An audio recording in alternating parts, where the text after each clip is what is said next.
Hi guys! Mayong buntag sa tanan. Actually, mayong udto nagdidiay kay mag-alas 12 na diri sa amua sa udto. Today is a bit bright. Tapos nagsusnow sa labas guys. Parang natutunaw siya pero malamig sa labas ngayon. It's -1 degree. So yung aking trabaho is at 2 o'clock in the afternoon. Tapos bukas parang mahihirapan ako kasi afternoon shift ako ngayon. So matatapos ako ng 9:30. Tapos, magdadrive pa uwi ng bahay. So, about 10 or 10:30 na ako makaka-uwi ng bahay, guys. So, bukas morning shift ako. Kaya, medyo mahirap siya para sa akin. Kasi parang magiging kulang yung aking tulog.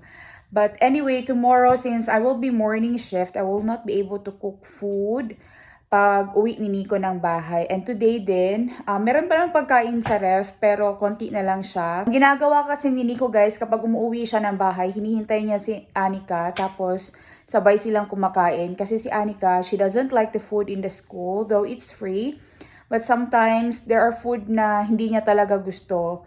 Iba talaga yung lutong bahay, gusto niya talaga yung gawa ng kanyang nanay. Char. Diba? So, ngayon guys, gagawa na naman ako ng another dish. Ito, mugna-mugna lang yun ako, guys. Ginagamit ko lang talaga kung ano yung ingredients na meron kami dito sa bahay. Tapos, wala lang. Ano lang siya, parang mugna-mugna lang siya taan ni Kay. Pubrihon man ta diri. So like for me guys, ako magmugna-mugna rapod ko, dili gid ko dato, dili pud ko pobre. Igo-igo lang gyud, nagigrasyahan pud ta sa Ginoo no. Pero yun nga, kailangan naming magtipid kasi meron kami mga plano sa buhay and gusto ko ni talaga makauwi ng Philippines, kaya isa yan sa reason na grabe, nagtitipid ako yan, emotional na naman ako. Ngayon, gagawa na naman ako ng lunch. And of course, ibabaon ko rin. Natawa ako na isang araw kasi hindi ko siya nakain sa work. Actually, nung isang araw, pagka following day ko pa nakain yung aking baon na stir fry na may pak choy and yung giniling na karne.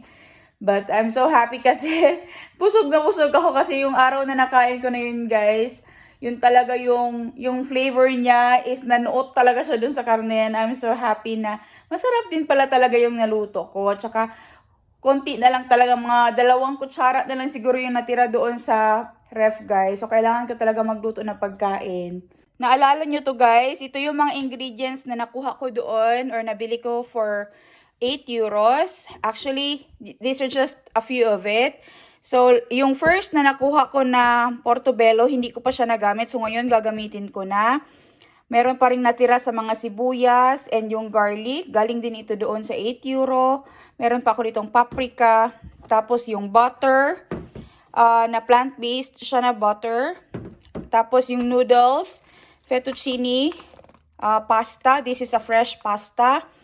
Tapos meron pa ditong natira na parsley. So, ito ang mga gagamitin ko. But since walang protein dito guys, si Nico and Anika gustong-gusto nila ng protein. Gagamit ako ng protein na galing doon sa aming freezer. So, this is beef.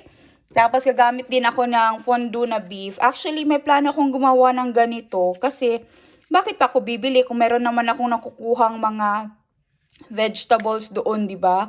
Gagawa ako ng sarili kong fondue in the future para hindi na ako kailangan bumili ng ganyan, guys. So, these are the ingredients that I will be using. Tapos, of course, doon ako magluluto sa aming pugon.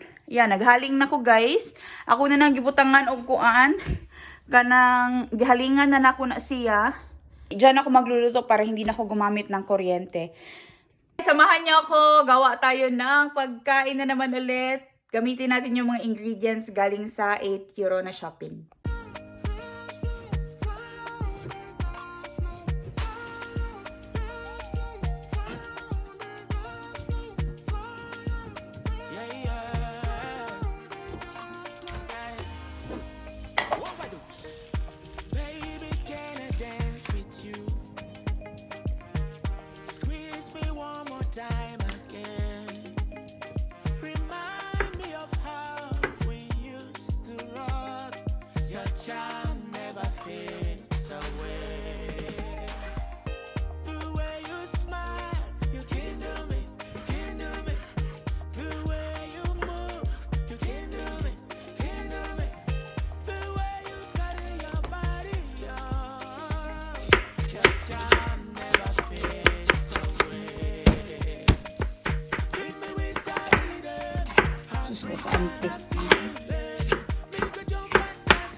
Yan, nahuman na jud kog luto, guys. Wa na, mao na ni atong gimugna.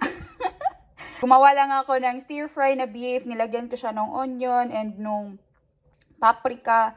Tapos yung parsley, nilagay ko lang sa taas para pa-char-char. Tapos ito na yung aking egg noodles, guys. Nilagyan ko siya ng mushroom. Tapos yung konting beef din, galing dito sa stir fry.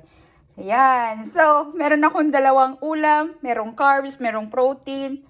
May vitamins and minerals, 'di ba? Kompleto siya lahat, guys. And I'm so happy kasi sobrang laking tipid nito.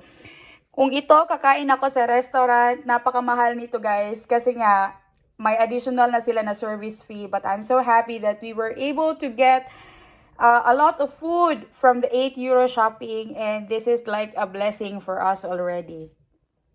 Mga unta, guys, iandam na yung mga plato, mga kutsara, tinidor, baso, ug tubig, guys. Kung naamoy coke, palihog. Ay, naku, guys, I'm so happy. I hope I can share this to you guys. Please come to Finland o kung kaya makakauwi ako ng Pilipinas, punta ako dyan sa inyo, ako magluto ng pagkain nyo, char lang. Pero yung pagluluto ko, guys, lutong bahay lang talaga to. Yan, I'm just trying to utilize whatever ingredients I have there in the fridge na nanggaling dun sa 8 euro plus yung mga ibang ingredients na galing dun sa storage na namin na sobrang tagal na naandyan, guys. Kaya like itong karne, guys, nung summer ko pa to nabili, nilagay lang namin sa freezer. Everything go break it. Everything go break it.